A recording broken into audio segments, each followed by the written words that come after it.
Bonjour et bienvenue, vous écoutez le podcast de Tapahonte.info. Tapahonte est un blog qui explore les innovations technologiques et les jeux vidéo depuis 2005 et ce podcast partage le même objectif, mélanger tech et curiosité. Alors aujourd'hui je suis avec Sipai pour parler de Web in Reims. Oui. Alors déjà, premier élément important, quand est-ce que c'est Web in Reims ?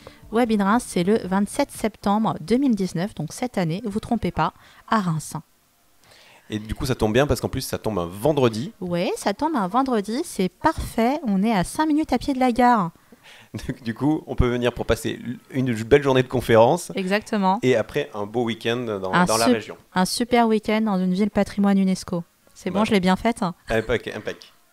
Alors peut-être pour commencer, tu peux nous dire un peu pourquoi vous organisez ce cycle de conférences à Reims ? Alors c'est des conférences, c'est une journée avec des conférences, des échanges. Le but c'est qu'on ait une édition différente chaque année. Donc là c'est la première année. Et à chaque fois, il y a une thématique qui est choisie. Cette fois-ci, pour le 27 septembre, ça va être la data party. Donc ça va être des échanges professionnels et aussi une ambiance conviviale, pétillante, dans l'effervescence entrepreneuriale rémoise. Sachant que l'idée c'est de finalement décrypter tout un tas de sujets qu'on évoque au quotidien depuis ces dernières années, ces dernières semaines, avec des buzzwords dont tu as dû entendre parler, qui sont machine learning, deep learning, chatbot, je crois qu'il y en a un autre que tu aimes bien. Oui, data lake. Data lake. Je trouve un peu poétique.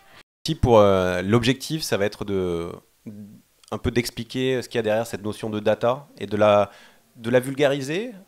Non, en plus de la décrypter, de la dédiaboliser, parce que finalement, quoi qu'on fasse, de toute façon, la data, elle est là. On n'a pas le choix, il y a plein de données qui circulent dans tous les sens, il y a plein de données qu'on accepte de donner aux entreprises, etc.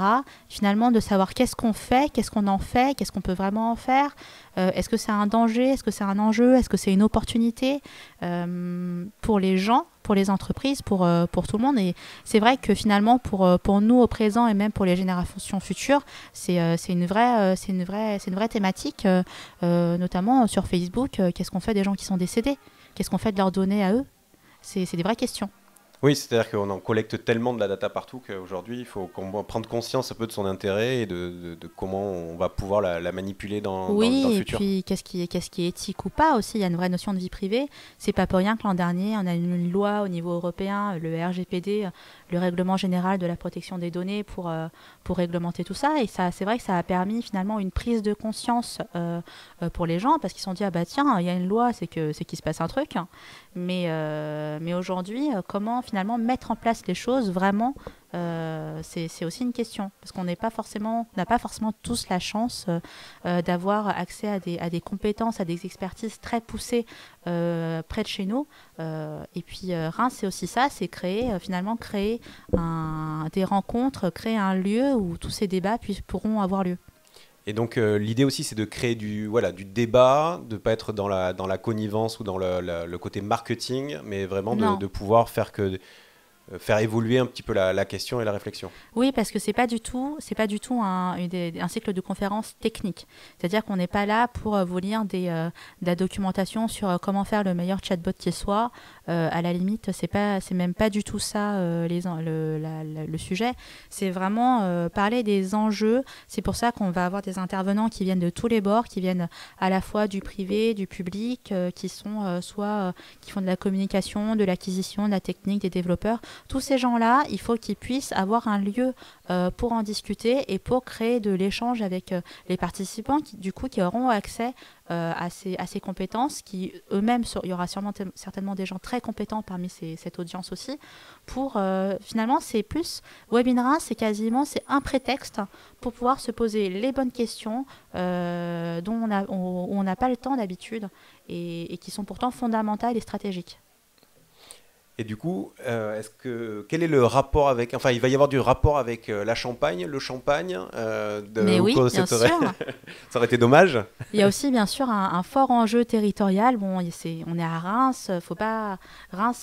C'est vraiment extrêmement accessible. On est à 45 minutes de Paris en TGV, une demi-heure de Roissy-Charles de Gaulle. On a déjà des participants inscrits qui viennent de Suisse, qui viennent de Nantes, qui viennent du sud de la France ou de Belgique. Donc, finalement, ça ça montre à quel point Reims a du potentiel là-dessus en termes d'accessibilité.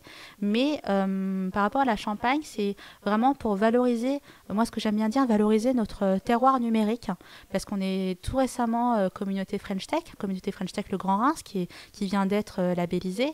Et c'est important de créer ce genre d'événement pour pouvoir faire du lien entre un territoire et le reste du monde. Parce que finalement, il ne faut pas qu'on reste enfermé. Et moi, j'invite tout le monde à venir voir à quel point chez nous, c'est super. On a des gens très compétents. Il y a vraiment du potentiel économique pour s'implanter.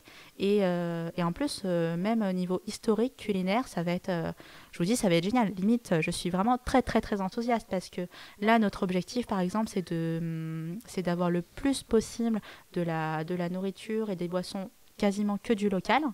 Mais quand je vous dis local, c'est vraiment local. Et bien sûr, il y aura du champagne. D'ailleurs, dans le prix, il y a la coupe de champagne incluse. Ah alors oui. ça, c'est vraiment... il y a la coupe de champagne incluse. Ça, c'est surtout, du never seen before. Et surtout, vous repartez avec votre coupe de champagne. Et ça, c'est chouette. Donc de la culture numérique et du champagne. De l'expérience. Et de l'expérience. Bravo. C'est un beau pari et on a très envie d'y aller. On se retrouve en septembre alors à Reims. Bah ouais, on a hâte de vous y voir. Moi, j'ai hâte de vous payer un coup, du coup. Merci d'être venu nous parler de Webin Reims et donc à très bientôt. Salut. Merci d'avoir écouté Tapant le podcast. N'hésitez pas à vous abonner pour recevoir la suite. À bientôt.